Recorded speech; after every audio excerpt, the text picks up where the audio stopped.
Hi, this is Praios and I'm a professional gambler. I found this interesting interview. It's with, how is he called? Oh, that's the wrong one actually. He's called Archie Karas. And apparently he turned $50 in Vegas into 40 million and then lost it all back. So maybe we can learn something. I mean, negatively and positively. So what to do and what not to do. And yeah, see what this guy did. I mean, I first expected him to be a professional gambler, but he's probably not. He probably has some characteristics of a professional, but he's probably taking way too much risk, because otherwise he could not lose it back at all. But yeah, let's see. I didn't watch it yet, and let's start the clip. It's from Soft White Underbelly, by the way.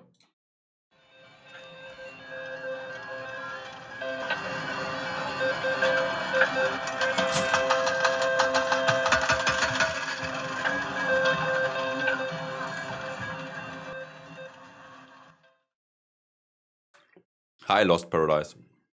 You have to understand something. Money means nothing to me. I don't value it. I had all the material things I can ever want, everything. The things that I want, money can buy. Wow. This guy is very hard to understand as a foreigner. You need to concentrate in order to get everything he says. But yeah, let's still continue with this. Freedom, love, happiness, and health, especially health. I don't care about money, so I have no fear. I don't care if I lose it. That's also what I said and I expected. He says that he's not caring about money. He probably is very risk-seeking and therefore was able to make such a big amount in such a short amount of time. Probably has no bankroll management at all. And yeah, that's why he could run it up that fast. So he was very lucky in the beginning. And then he also lost it the same way in a very short amount of time. So made me a great gambler, I guess. All right, Archie. Archie, where'd you grow up? Where are you from originally? I'm originally from Greece. You grew up in Greece. Yes, sir. And what was your childhood like? You had both your parents? I had both my parents, yes. How would you describe your childhood? It was a rough one. I grew up in a very poor, it was right after the Second World War. So I was born in 1850. And things were rough everywhere, especially in Greece, small country. So I guess it's still rough in Greece today. I mean, they had the Euro crisis, and yeah, I think it's probably still rough. Not sure how much they already recovered. Not much in the media anymore. My father was a contractor, but he didn't make much money. He worked for pennies back those days, for small money. People didn't have any money. Yeah. And I grew up pretty poor, They must have good food in the Vegas casinos, though. So I decided that, look somewhere else for a little better living, So you came to the United States at what age? I was 16 years old. 17, actually. With your family? No, I came by myself. You came by yourself? I worked in a ship and came there and ended up staying here. Now they're coming by the millions. I was only one. Yeah. But I was, looking for a job and, make a better living. You went through school? You graduated high school? I went to the 3 years in junior high, and that was it. So you never finished high school? I never finished it altogether, no. Yeah. And what did you do for work? Here, When you came when I came here, when you're done with school? I started working in restaurants. Mm-hmm. Greeks own lot. Also seems like he does not has the mathematical background needed to beat some of the games. I really wonder, I mean, from what we heard so far, I really wonder how he was able to make that much money. Maybe he's just claiming it. It's simply not true. Restaurant, so I started working at some of the Greek restaurants here. At what point did gambling come into your life? Well, they were playing a little poker and a little pool, so that's how I got involved. You get Pool and poker. I mean, pool is probably almost exclusively skill, and poker there are also skill elements, so it's not only about luck. losers, and then you need to learn how to get better so you can win. Get better and better, and work for a long time and broke, lose your paycheck. So that's pretty much it. Are there gamblers in your family? Yeah, small time. My father played a little bit, general, some few games, the Greek games, coffee house where they get together, the Greeks at night after work. Mm-hmm. And he played a little, but he wasn't a big gambler, he couldn't afford it. He hardly could afford the food for the... Sounds like he couldn't afford it either. Yeah, general, it seems not like the best approach he had.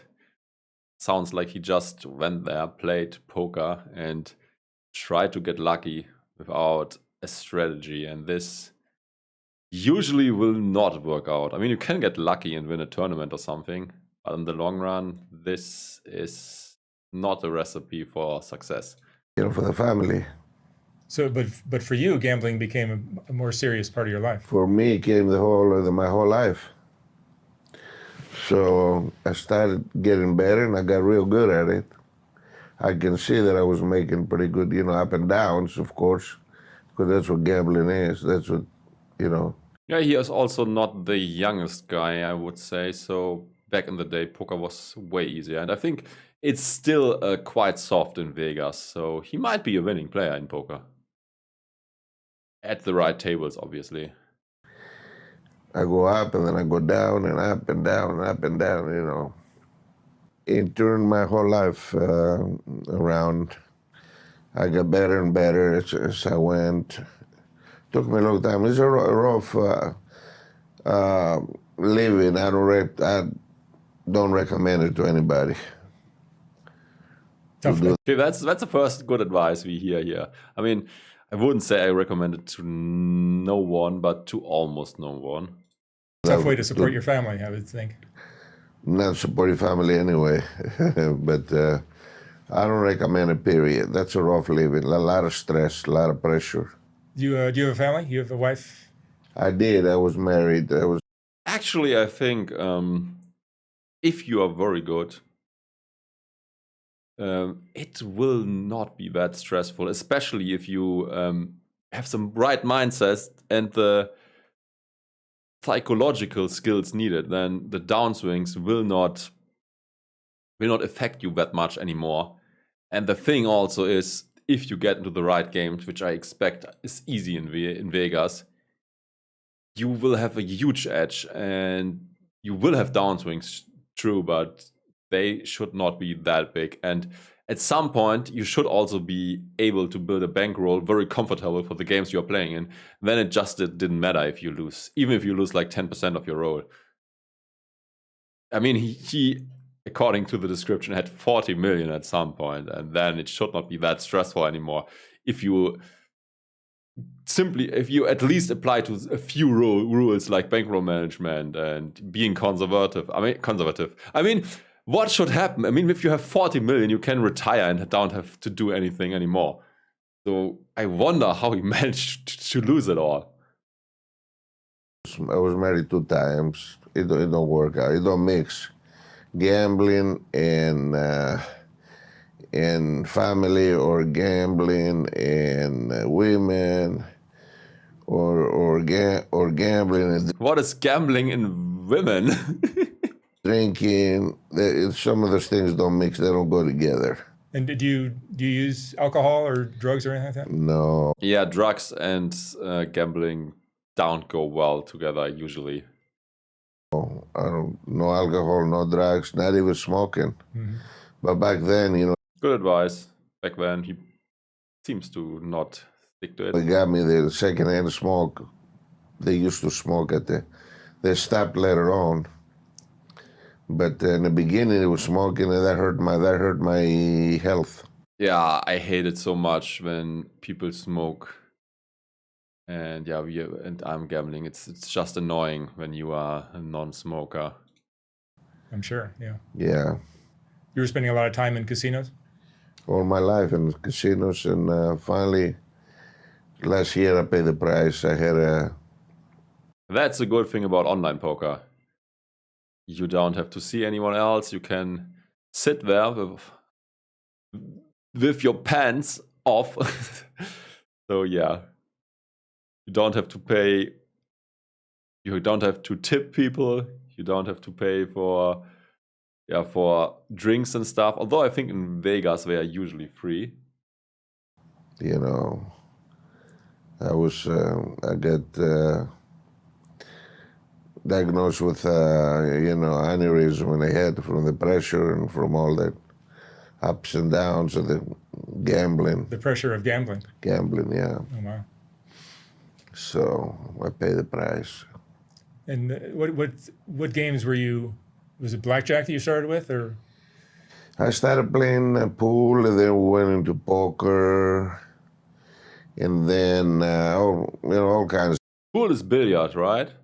of poker. Poker, they He doesn't look like a good swimmer. have about 10 different versions.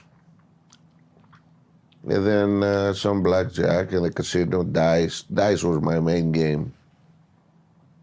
And there is some skill involved, right? I think there's not skill involved in dice. But in blackjack, you can card count. And there are also some other techniques you could use. There's skill in the casino. The casino's got the best of it all the way. The casino's got the best of it all the way. And poker is a lot of skill. Casino is a lot of money if you win. I think with dice, there's also a skill element, but you're not allowed to use it. You can throw the dice in a way that it slides and it's not really rolling, and therefore you can increase your chance to roll a certain number. But I think in European casinos, this is not allowed, and they will throw you out once they recognize.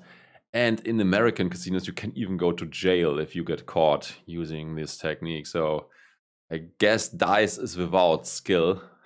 But blackjack is involving some skill, but yeah, your career will be short. You will shortly afterwards being caught, you will be blacklisted all around the place and not able to play blackjack anymore. I think the main thing to crush casinos is negotiating a loss rebate. So if you, for example, lose a certain amount, get the guarantee from the casino that they will give you whatever 20% back. And if you have this deal, for example, with 5 casinos, or let's say 4 casinos, it's easier to do the math, and you always play until you win or lose 1 million, obviously with big bets, then you will roundabout win in half and lose in half. Also do it a game with very small house edge like blackjack.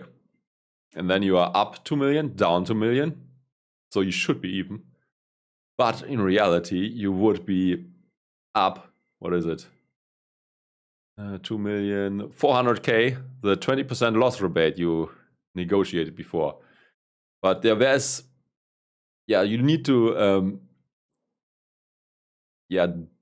use some disguise, and you have to appear in the casino eyes like someone who's just a gambler and rich from something else, and they should assume that you are a huge whale who loves to gamble.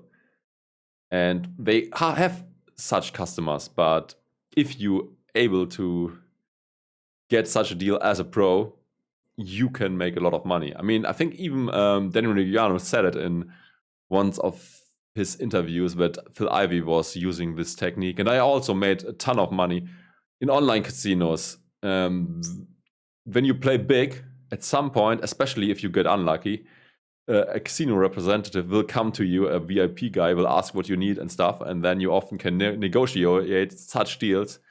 And yeah, this is, I mean, they think that they have a huge edge against you and that they get you to lose all your money, but in reality, they are the one on the hook. And the thing with online casinos, though, is that they are often very shady, and many just have like very bad licenses, like from the MGA or something, so the Malta Gambling Authority. Then at some point they will recognize and they will say, "Oh, sorry, we just don't pay you. You screwed us. We don't give you the winnings. We don't give you the deposit. Go fuck yourself." And that's why I feel like it's not profitable anymore to do today. Because it happened over and over and over again to me, and also to other professionals I know. But there's a lot of pressure, and they don't want you to win, because that's how they make their living. Right. They don't want you to make a living off them. Obviously. So, casino is very hard, Yeah, but you have what's been called the biggest run. Yeah, that's definitely true. Beating casinos is way harder than winning at the poker table. And you will also run into way more issues with the casino when they just decide to not pay you. Or sometimes it might even be that they go broke along the way. I mean, a lot of these online casinos are like quite shitty. In the history of casino gambling. I don't want to call it a run, but it took a long time. But I started out...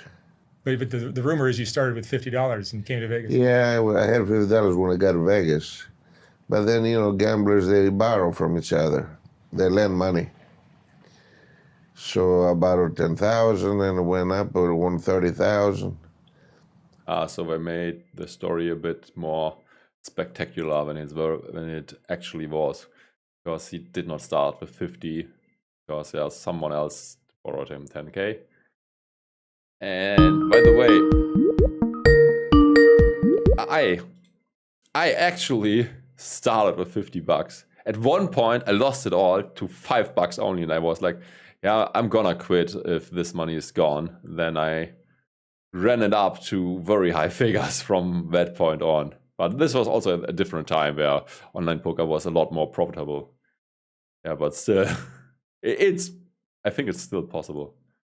And then started gambling, play a little pool, and then play a little poker. And then, I got it up to millions. You can do it. If you get lucky, you can do it. You turned $50 into how many million? In the beginning, it was like maybe 18 million. 18. No. Yeah, and then it went a lot more. I don't want to say exactly, but it don't matter. I lost the money back anyway, so How long did it take you to build it all? The whole thing lasted 3 years. 3 years. Yeah. And what was it a pleasurable experience, or was it stressful, or? Very stressful. Very stressful. The casino. Yeah, obviously it's very stressful when you always bet everything you have. Don't do that. Have proper bankroll management, man. I didn't like it. They were trying to beat me, and I was trying to beat them, and then it was a war. Yeah, it sounds like it is more about ego for him, but it should not be about ego. Just don't play someone who think is better. Or, I mean, I always have the concept called, it's from trading originally, or let's say investing. You need a margin of safety. I wouldn't even play someone who I think I'm better, but if he is like, I think he could be also better than me, but I probably better than him. I just say, yeah, okay, sorry, I don't play you because, yeah, I mean, I think I'm better, but I don't care. For me, it's about the money and not about ego. And that's the right mindset to be a professional gambler. Thanks for the follow, by the way. Between me and the casinos. yeah. The casinos trying to stop me. They thought that I was dangerous because I had so much speed. I bet all my money, and then when I win a lot. The casinos are not used to that. They used to, you go lose your money and go home sleep. Go sleep it off. What kind of... Yeah, such a dude is definitely very dangerous for the casino. I mean, not every casino can afford to lose millions. And it sounds like this guy is basically like betting everything he has. And if he wins like a certain amount of time in a row, casino is just broke. So he's dangerous. But if the casino has enough money, they should let a guy like him in, because he does not seem to have a sophisticated strategy. He's just gambling big time. things happen behind the scenes? Are you treated differently because you're walking away with so much money? Yeah, very dangerous. Being casino. Why is it scrolling to his groin? What is this? Out of their money. I even end up being arrested. They accused me of a whole bunch of things, and I had my attorneys got, this is speculation, but that's probably what took place. I didn't get very good counsel, cost me a lot of money, and they told me to plead down. So you have to get out of there. So they gave me 1 year probation, which it turned out to be a lie. And down to give me 3 years probation. When I went in front of the judge, everything was different. So all my attorneys lied to me. So I got terrible counsel. And then they told me, you don't have to do restitution, pay this, that. I mean, I don't know if he had money at this point, but if you have a couple of millions, you probably should get a good attorney. So just general life advice. Just don't go with the guy who's for free. So they said, no, they hit me with a restitution of $12,000. I think this is even more true in the American jurisdictional system, because yeah, you can have a very good or a very bad lawyer, and often it's up to the lawyer seems to, at least according to my knowledge from movies, the lawyer can make a big difference. So it was a horrible experience. But what was it stemming from? From a claim that you were cheating? Yeah, they claimed that they found some kind of mark card or something in a casino. And I mean, this could be true. We learned from Phil Ivey that edge sorting is possible, and sometimes there are very little differences on cards that people can know what is going on. Maybe he did that. I mean, I don't think it's illegal, but judges can come to a different conclusion. And yeah, maybe he did it, but he obviously cannot admit it in this video. And this would also be explain how he could be that lucky and get to such huge amounts. But it was all lie. They didn't have it. If they had it, but they didn't have no proof that I did anything, and they got me to play it down. They hold you for about a year, put the pressure on you. And then after a year, they say, well, don't you want to play it? We'll give you 1 year probation. You don't have to pay this. You don't have to pay that. And that was all lies. I think that's typical for the American court system, that things are getting sorted in a plea deal. Not much things go to court, actually. But yeah, you should make sure that you actually know what you are playing to and what the deal is. So it was a horrible thing what happened to me there. But they wanted to destroy my name. I had the biggest name in the industry by gambling and poker. Never heard of him, by the way. And I also was a professional poker player for a long time. I beat some of the best poker players in the world. They didn't like that at all. And then casinos, I go up and down. They didn't like that either. They like the downside when you go, but when you go up, they didn't like it. Yeah, that's also my experience with casinos. And the thing is, usually, as long as your money is on the casino, for many online casinos that are like not being regulated in a very good country. I mean, there's one regulator I really trust, that's the UK Gambling Commission, but when you are not living in the UK, you cannot go to the UK court. And that's why if you play online anywhere else in the world, basically, you are always on the hook, because casinos might just not decide to pay you, and often they just have a very crappy license, and it will be very hard to get your money even if you won a lot. So that's an additional risk you have to factor in when you try to beat the house online. They got to find some way to. So they'd already be up pretty good, and then they put me up. On the internet and stuff. They say that I was cheating and this and that. They never proved it. Otherwise, they would have hit me with it. Yeah. So, what is gambling for you? Is it an addiction? No, I made a living with it. But is it a compulsion? Do you have any control over it? You go to compulsion. Yeah, it's. But everything is a compulsion, even when you work. I think, from the things we already heard, he probably is a pro, but he has some psychological weaknesses and also some bankroll management issues, which he should fix, and then he might be fine. If he still can. Not sure what happened to him now, and he's broke, and what's going on. Something you have to do to make a living. You know what I mean? It goes into your blood, pretty much.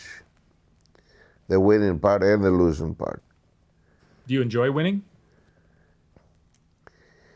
Gamblers enjoy both winning and losing. Really? You get a fix by losing. I think that's a rumor only. I actually, to be honest, I don't really enjoy losing. Obviously, nobody does. But winning doesn't mean to me anything at all. It's just like a number going up, but it's not as if it changes much if I now lose a big amount or win a big amount. That's also a good mindset to be in, because if it's just play money or sort of play money for you, you can make better decisions. But if you get emotionally attached, you will make a lot of errors. You get the downside of it. It's like a heroin, and I don't do drugs, but I got a pretty good idea what it is. By watching people, that did it. Heroin, you go down, and you go up, you do cocaine. So when you win, that's the cocaine of gambling. And when you lose, then you're down back on the heroin, that side. So you're speedballing over there. It's not a good thing.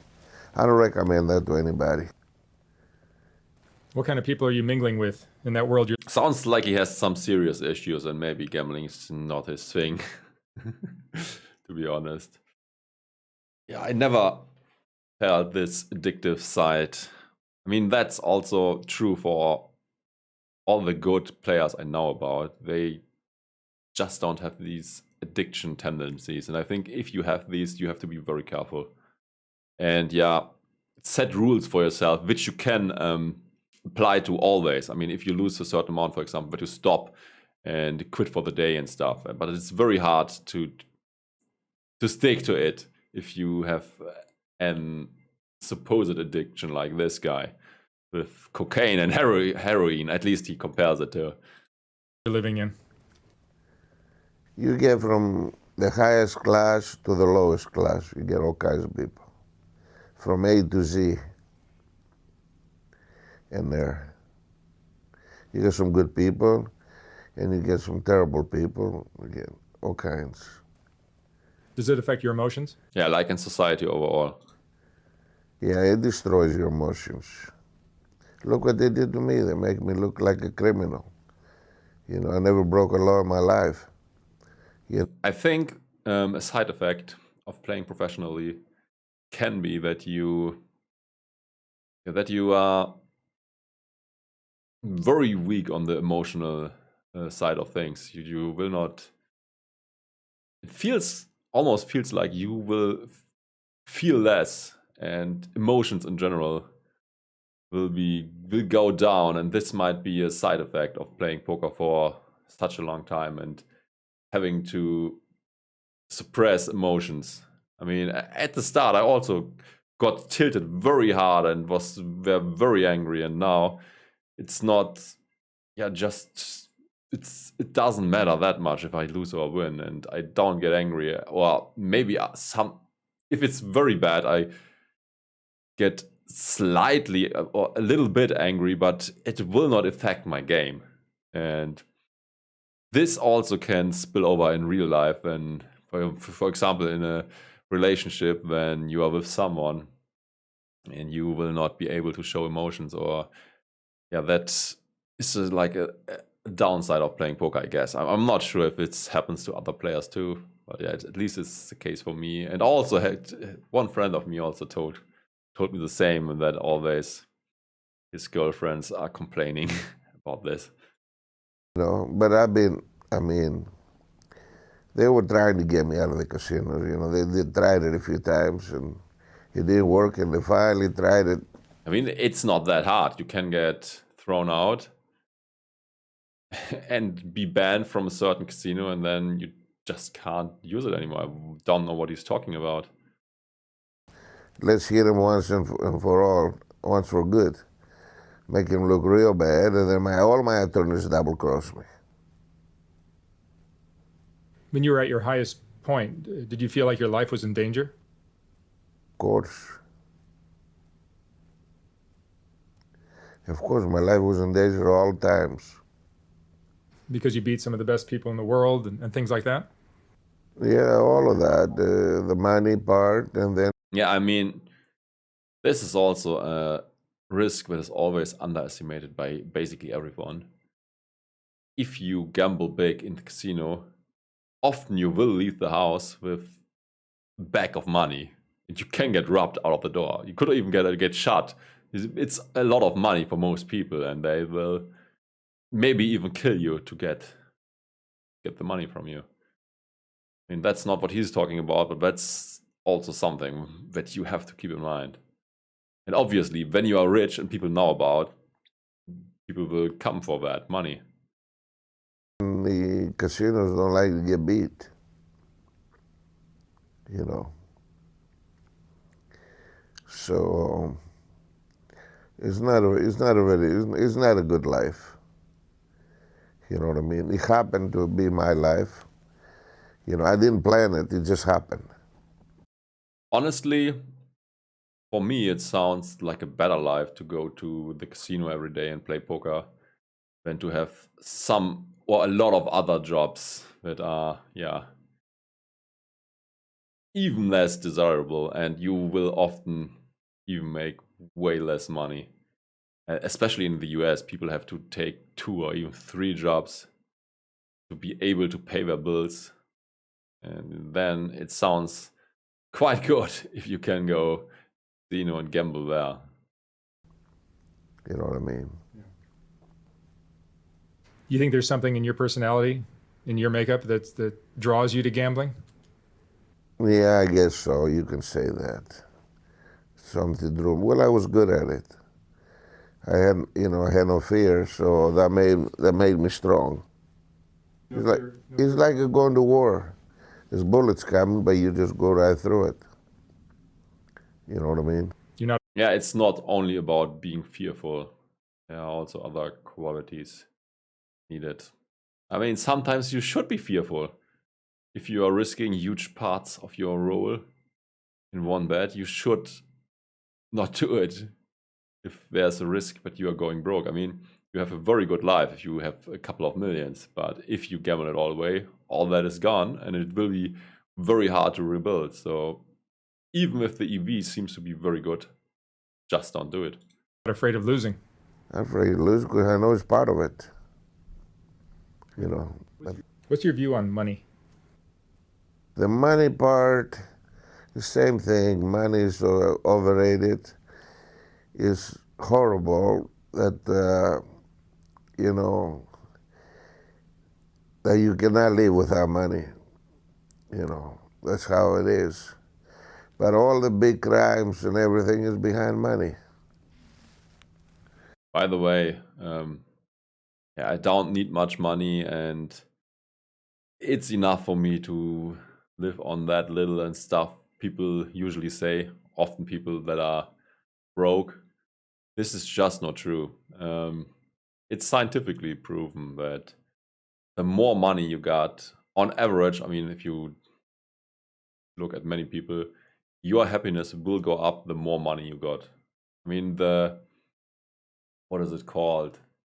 I mean, every additional dollar, especially if you are very, very rich already, will not make you that much more happy. So there is a declining effect of the happiness you gain with every additional dollar. But in general, the rule is true. More money is better also for your emotions. You know what I mean? I mean, it makes sense.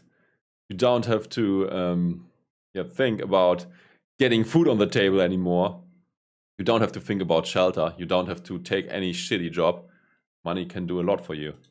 Over here, this is the wall part of There's a wall. the wall there. What's meaningful to you in your life? Well, it's too late now in the game. Maybe he's just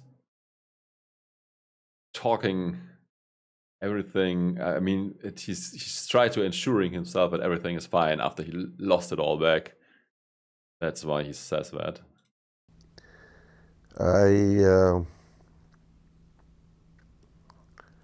Meaningful is, you know, to take it easy, but I can't even do that now. I'm old, and you know, I'm old and I'm pretty sick now and broke. That's the bad combination. You're broke now? Yeah, definitely. I mean, I wonder how old he is. Oh, yeah, I'm broke too. I lost all the money. Made millions, lost it. I lost the bag. If I was cheating, first of all, the casinos say, they claim that I was doing this and that. I'm not going to get broke. I have some kind of defense, but I lost. So, you know, there's the proof is in the pudding. What was the highest point of your life or your career as a gambler? You mean how much money? I guess, yeah. It wasn't the millions. I don't want to say, you know what I mean? I heard 40. Yeah, that's very close. It didn't matter. After I got broke, it was 0. And what's your biggest regret? My biggest regret, I tried to invest money, but I'm not an investor. I'm a gambler. That's who I am. That's my personality. I mean, I think for many people, investing is like the biggest casino ever because you can gamble for huge amounts, even bigger amounts than in any casino on the stock market. What are you proudest of in your life? Proud? Not much, to tell you the truth. Not much. Yeah. Because he's, by the way, asking some silly questions, I think. I mean, it seems like people like it, but from the viewpoint of a professional, you should ask him some other things. You know, in the end, is like I said, you know, the pressure got to me. You know, my health went down. So I pay the price anyway. Whatever you do, you pay the price. Nothing is for free. There's no free rides here. You know, you win, you pay the price. You lose, you pay the price. Nothing is for free in this world. Yeah, there's always a trade-off. There's a trade-off, yeah. Or no matter what you do, yeah, pay the price. It's the law of the universe, isn't it? Yeah. Tell me about risk. Some people have an appetite for risk, and others are risk averse. Well, that's what makes you a good gambler or a bad gambler. If you how much you willing to risk. Yeah, and you need to be able to tolerate. Yeah, this is very important. Managing risk is a thing very, very important if you try to make money gambling or playing poker. And yeah, this is also something very useful when you trade or invest. And yeah, this guy clearly has no clue of managing his risk. Tolerate it, right? You need the adrenaline. Yeah. To tolerate. But look at me, I broke down my whole system. You know, I ended up with an aneurysm in the head because of the pressure. Pressure from all the stress. All the risk, all the time. You know. What was the lowest point in your life? Yeah, what he is doing is definitely unhealthy and not the way he's supposed to do it. Low? Yeah, lowest. Low point is when I got sick. When your health goes, then everything. Health is more important than anything in life. Yeah, but you can get your health improved if you have money. If you have no money, you are fucked, especially in the US. He probably has no life insurance, I guess. So, yeah. Health can be bought, at least to some degree, with money. And that's also a point why it's important to be rich. In anybody's life. You know, you can't buy it. I don't care if you got millions or billions. People would give billions just for a few days of life. Yep. So health is number one. So I did, say back then, I said that money didn't mean anything, which it didn't. Otherwise, I wouldn't gamble it. I wouldn't gamble it, and I wouldn't have lost it either. Yeah, but then the responsible thing would have been to stop at a certain point, whatever, with a couple of million, and enjoy his rest of the life and not continue gambling. This just makes no sense to me. If money doesn't matter to him anyways, then he should secure a good, healthy life. For how many days he ever has left, and not continue to gamble. This makes absolutely no sense. So that means that's what makes a gambler. He's not afraid to win, and he's not afraid to lose. You understand? Yeah. Now, if I was to be now, it's a little different. You know, I don't think that I have the speed that I had when I was younger. You know what I mean? Mm-hmm. Now I size money a little more. Now that's going to change my style. If I had to gamble again, I have to gamble the same way. I got to go all out. You know what I mean? On attack mode. You know, trying to win. So. What's the most important lesson you've learned in your life? I learned that, like I said before, I think the most important lesson for him should be know when to stop. You can, the good things you cannot buy with money. A good friend you can buy. A friend can save your life. Or he can help you when you're down and out. You know, some of the good things, your health and stuff, you can't buy with money. Some of the best things you can buy with money. Money is very important, but it's not number one. Not by a long shot. You know what I mean? Yeah. No. All right, Archie. Thank you so much for sharing your story. You're very welcome. I appreciate it. Thank you very much. Thank you. Yeah, I hope you got something out of that. if you watch this on YouTube, consider to also follow me on Twitch, because only there you can see me live. And I would say he set a negative example. A lot of things that you should do differently. We are talking about the margin of safety, risk management, bankroll management, basically. And also he seems to play some games where he just has no edge and nobody should play. It's just giving the casino money, and we don't want to do that. At least I don't want. And I also don't see how people can have fun doing that. Yeah, anyways. Yeah, thanks for watching. Like, subscribe, share it with someone who might also benefit from the content. And watch this video next. If you want to learn whatever, I don't know what I will link. Bye-bye. Good luck at the tables.